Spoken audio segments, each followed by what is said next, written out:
Hey folks, welcome back to the channel. In this video I'm going to be showing you how I cook gravy from bacon drippings. There's our finished meal all plated up, ready to eat.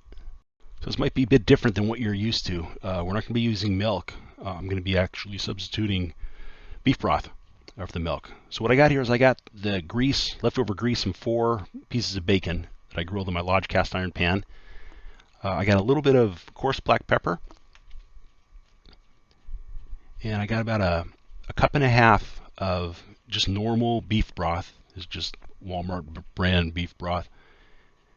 And I got about a teaspoon or tablespoon, I should say, about a tablespoon and a half of flour that I've dissolved in a little bit of just normal tap water.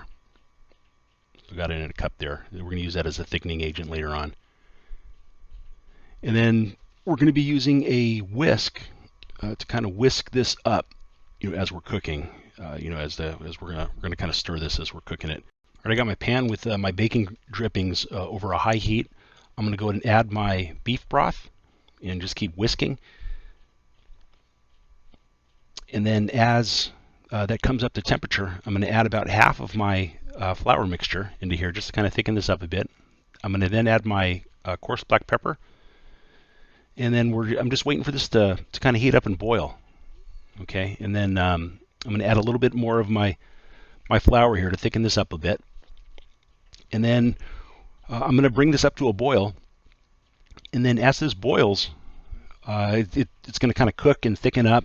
And then once it's like really boiling, I'm going to go ahead and remove it from my flame and let it kind of cool down. And as it cools down, it's going to thicken up even more.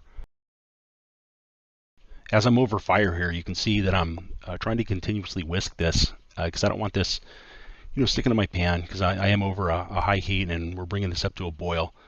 You can certainly adjust this recipe, to your liking. I used a cup and a half of beef broth. You can use less if you want to make less gravy, or more if you want to make more gravy. Obviously, you may have to use a bit more of the flour in the dissolved water as a thickening agent, and you can kind of determine how much of that thickness you like your gravy to. You use less flour, more flour, it's all up to you.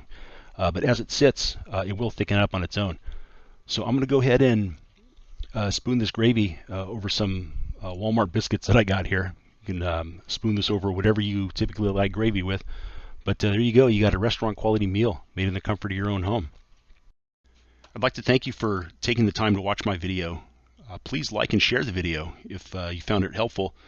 Also consider subscribing to my channel if you want more cooking ideas, and we will catch you guys later. Thank you.